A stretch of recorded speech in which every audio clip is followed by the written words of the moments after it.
बहिणीची रद्द करून टाकली. काय खोटं आहे? का मुळावर उठले फडणवीस त्या बावनकुळेच्या माध्यमातून? हे एकनाथ शिंदेचं काय चुकीचं याच्यात? का राग येत नाही मराठ्याला?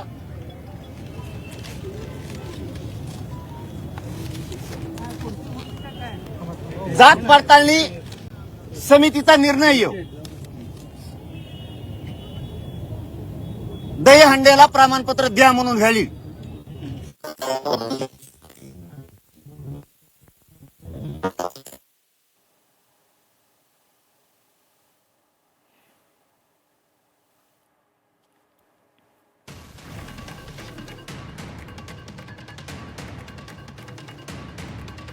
तर सरकारनं माझी चूक सांगावी असं मनोज जरांगे पाटलांनी म्हटलेलं आहे. हातामध्ये ते एक कागदपत्र दाखवत आहेत. फडणवीस साहेबाला 1 वर्षात कधी बोललो नाही, कारण आम्हाला आशा होती फडणवीस साहेब आता मराठ्यांचं चांगलं करायला लागले. एक शब्द न दुखवलं नाही. बोलायला काय जागा आहे त्यांना?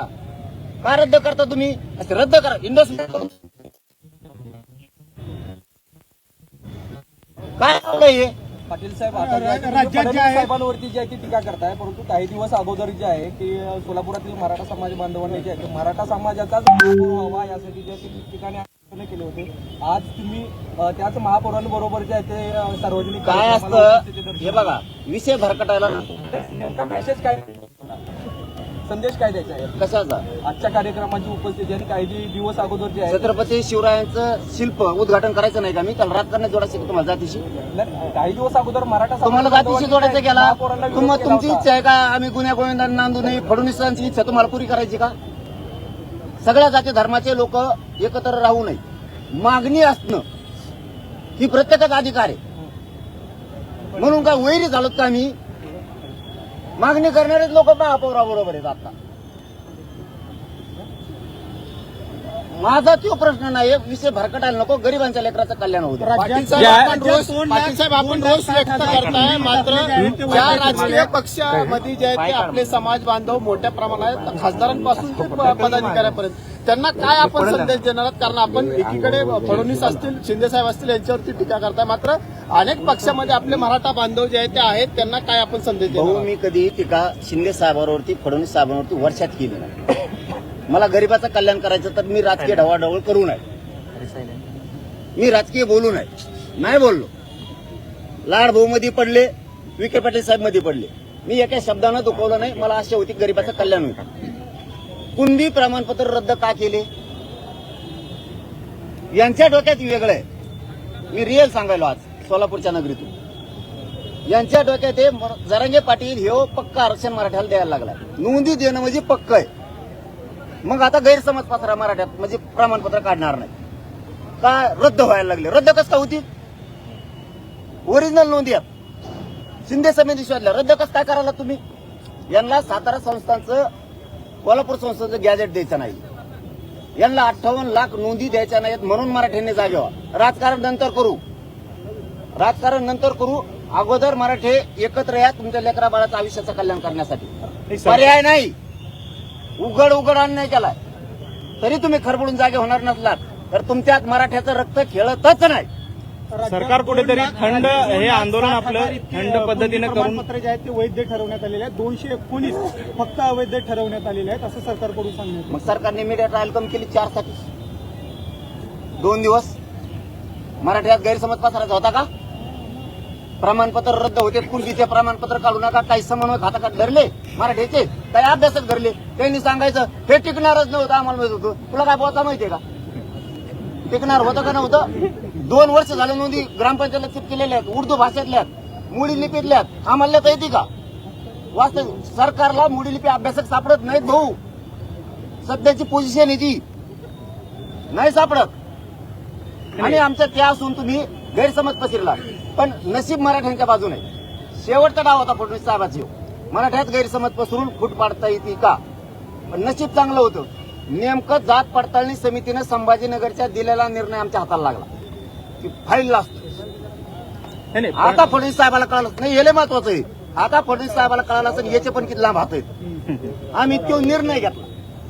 बावनकुळेनं गुपचूप दिलेलं ते पत्र आहे. मी बी काहीतरी असन काहीतरी असन भाऊ बावनकुळ्या दिसतो वेगळा कसला करून असा शिल्पचिट केल्यासारखं वेगळा दिसतो भोंगा. दादा हडप्पा संस्कृती नाही का ती एक गेंडा स्वामी आमका स्वामी इथं डुक्कर जाणार तो आहे चिडलो कमून. गरीबाच्या लेकराचा अधिकार नाही हो तुम्हाला रद्द करायचा. ओबीसीचं एकही प्रमाणपत्र रद्द करा असं मराठीचा तोंडाचा शब्द नाही. गरीबाचे लेकर असते.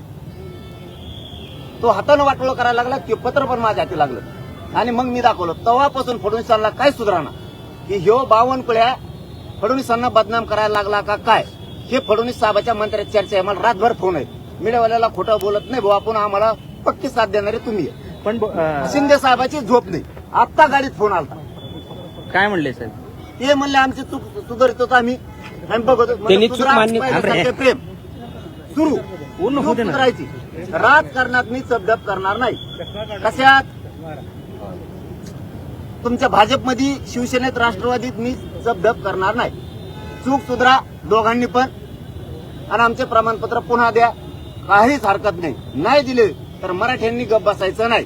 नसता तुमच्यात मराठीचं रक्त खेळत नाही हे आम्ही मराठी सिद्ध करणार. दुसऱ्या वेळेस तुम्हाला मराठ्यांच्या लोकांना आम्ही पाडणार. शिंदे साहेबांचा फोन आला होता का तुम्हाला? त्यांच्या ओळखीचा त्यांचे फोन घ्या ना मी हम्म. त्यांचा घ्या ना कोणाचाच घ्या नाही. कोण मिस कॉल दाखायचे मग नाही त्यांचे सगळ्याचे भाजप सहित मिस कॉल आहे. हा. घ्यायचेच नाही. तुम्ही रितसर करा. संजय शिरसाटचे तर 250 पेक्षा जास्त असते. चूक केल्यावर माफ नाही करणार अजिबात. कुठेतरी तुम्ही दुरुस्त करा. पहिल्यासारखं प्रेम सुरू. सरकार कुठेतरी तुमचं आंदोलन जे आहे टप्प्याटप्प्याने तुम्ही जात आहे मात्र ते कुठेतरी थंड करायचं, थोडा बढावा द्यायचा आणि पुन्हा एक मागणी मान्य करायची पुन्हा थंड करायचं असा हा प्रयत्न दिसतोय का थंड करून खाण्याचा? त्यांच्या डोक्यातच ते नाही मराठी पहिले नाही राहिले म्हणून. हम्म. मराठी थंड होतच नाही. कवा गरमच आहे. कवा गरम आहे पण आता लय चावताळे. ही जे डाव नवीन रचला ना हम्म. लय भयानक. आताची पोझिशन सांगू तुम्हाला आता एवढ्याची 4 घंट्यात मला हे रात्री कळालं होतं. पाठ 5:30च्या टायमाला पाठ ते देवेंद्र फडणवीसांनी सगळे डाव करून बघितले. आता शेवटचा डाव काहीतरी आल्यावर हल्ला करायचा हम्म. किंवा मला अटक करायची. याला कुठेतरी काहीतरी दगडफेक झाली पाहिजे. रोड बंदोबस्त काढायचा. ही पत्रकार आमच्या सोबत आहे. धाराशिवच्या बाउंड्री पर्यंत रोड बंदोबस्त होता. तिथून पुढे रोड बंदोबस्त उठवला. मला रात्री कळायला सकाळी यशस्वी झालं. मी खोटं कधीच माहिती देत नाही. आणि तू अटक करायला कोण येणार आहे? तू नुसतं ई मग तुला मराठी काय असते सांगते ते बाकीचे भेटेत. ईडीचं भेव वाटत आमच्याचं भेव वाटतं. माझ्याजवळ काय घंटे ईडीला भेडीला तू नुसतं पडून येईन. तू अटक करून दाखव मग मराठ्यात तुला कळण राज्यात काय. यांना काय झालं त्यांना एक माझा आला. यांच्या डोक्यात एक शब्द गेलेला आहे आपलं कोणी काही करीत नाही. बहुमताने आलो. त्यांना माहितच नाही मराठ्यांनी निवडून दिलं. हे मुसलमानाच्या मागं लागले. त्यांना वाटलं आमचं कोणी काही करीत नाही. हे धनगराच्या मागं लागलेत. 15 वर्ष झालं फसिलंय. त्यांना वाटतं आमचं कोणी काही करीत नाही. मराठ्याला फसिलं. आता दलितांचं बंजारा समाजाला फसवलं. त्यांच्या डोक्यात खुटी. शेतकऱ्याला फसवलं. आता तुम्हाला दाखवतो तुमच्या डोक्यात जे आहे ना आमचं कोणी काही करू शकत नाही. आता मी दाखवतो तुम्हाला 29 ऑगस्टला तुमचं कोण काय करीत त्यांना पळता भुईच कमी करतो. दादा शिव कुठेतरी घाव घालण्याचा प्रयत्न आहे का सरकारचा? हे आंदोलन मोडीत काढण्याचा प्रयत्न आहे? नाही इमानदारी जरी इकली तर फडणवीस काही पण करू शकते. पण त्यांना माहित नाही मनोज जरांगे काही पण करू शकतो. मराठी सुद्धा काही पण करू शकतो. अन्याय सहन करणारे अवलाद आमचे मराठ्यांचे नाही. पक्ष फिक्ष गेले उडत. मराठी काही पण करू शकतात फडणवीसांनी जर चाल केली तर. दादा- काही पण तुम्ही दिल्लीला जे आहे जंतर मंतरवरती जिंजींच्या आंदोलनाच्या समर्थनासाठी गेला होता. आता जिंजींना काय आव्हान असतं? नाही, मी आव्हान नाही केलं. मी मंत्र्याला बी कधी बोलत नाही. आंदोलनाला बसलो येतो का भेटायला ये नाही तर नको येऊ. ज्याचे त्याचे रूल असते. त्यांना यायचं असलं येते ना. आम्हाला वाटलं त्या लेकरासाठी धावायचं. सगळ्या जाती धर्माचे लेकर आहेत. आम्ही धावलो दिल्लीपर्यंत. ते त्यांनी ठरवायचं असतं. आव्हान करून असं बळच कोणाला यायचं नसेल तर आपण बळच या का म्हणायचं. दादा सोलापूर जिल्हा परिषद मध्ये एक दादा विचार मी असेपर्यंत जरांगींना उपोषणाची वेळ येऊ देणार अरे बाबा त्या प्रसाद लाड भाऊला एकटं मरमर करून काय करीन ते. एकटं तर पडत आहे काय करणार. विखे पाटील तर पडत आहे. वरूनच काय म्हणतात ना त्याला आडात नाही पावऱ्यात पडून यायचं. पडून यायची हिरीत कोरडी पडली. शेतकऱ्यासाठी मराठ्यासाठी धनगरासाठी. आता त्यांच्या डोक्यातली खुटी काढायची. मला सगळ्यात आधी माझं टिप्पणी आहे प्रमाणपत्राचं एक बी रद्द होऊन देणार नाही. मराठी टेन्शन घ्यायचं नाही. पक्का आरक्षण आहे आपल्याकडे बरं का. दादा पण यांच्या डोक्यात जे आहे ना, आपलं कुणी काही करू शकत नाही बहुमतावर. यांना तो हिसका पहिला दाखवतो मी आता. दादा, सोलापूर जिल्हा परिषदेमध्ये एक ठराव मंजूर करण्यात आला आहे. शिवरत्न जे गेल्या अनेक वर्षापासून ते नाव आहे ते बदलून माजी पंतप्रधान अटल बिहारी वाजपेयी यांचं नाव देण्याचा घाट आहे किंवा निर्णय झालेला आहे. मात्र आपण पाहतोय की विरोधी पक्षांकडून याला कडाडून विरोध केला जातोय, कारण त्यावेळी हा शासन निर्णय जिल्हा परिषदमध्ये ठराव ते समजून घेतो सोलापूरच्या यांच्याकडून. शासन निर्णय असेल तर बोलतो मी. विरोधकांकडून सांगितलं छत्रपती शिवाजी महाराजांच्या नावावर बार्शीतला एक विषय दादा आहे. सोलापूर जिल्ह्याच्या बांधवाच्या पाठीशी राहणार. फक्त मी त्यांच्याकडून समजून घेतो काय प्रश्न आहे. माहितच नाही एखादा शब्द माझ्याकडून बार्शीतल्या एका परिणाम हो. ब्राह्मण महिलेने ओबीसी सर्टिफिकेट काढून त्याचा लाभ घेतलेला हे कळालं आहे. मला आज. तुमच्याकडे ते कळालं प्रकरण का मला तुळजापूरमध्ये कळालं. मी संध्याकाळी ते रितसर निवेदन दिले ते बघतो आणि फडणवीसांनी तिथे बी काय केलं हे बघतो. मराठी डोळे उघडा, जागे व्हा, बर्बाद होऊन जाते लेकरं पक्षाच्या नादात. विसरू नका, घरं सोडायचं शिका. तुम्हाला घरं सोडावेच लागणार आहेत मराठ्यांना. तुमच्या अंगात मराठीचं रक्त खेळू द्या. 29 ऑगस्टला मराठ्यांच्या गाड्या घरी राहता कामा नये. अख्खे मराठी अंतरवाली. दादा, प्रवीण दरेकरांनी तुमच्यावरती टीका केलेली आहे, ते तुमच्या अक्कलच काढलेली आहे त्यांनी. आणि त्याचं कसं झालंय बरं का, ते येशीच्या आता आलंच नाही. ते गाव गुरीचे त्याला जास्त हल्ला त्याला त्यामुळे त्याला काय ओके. ओके.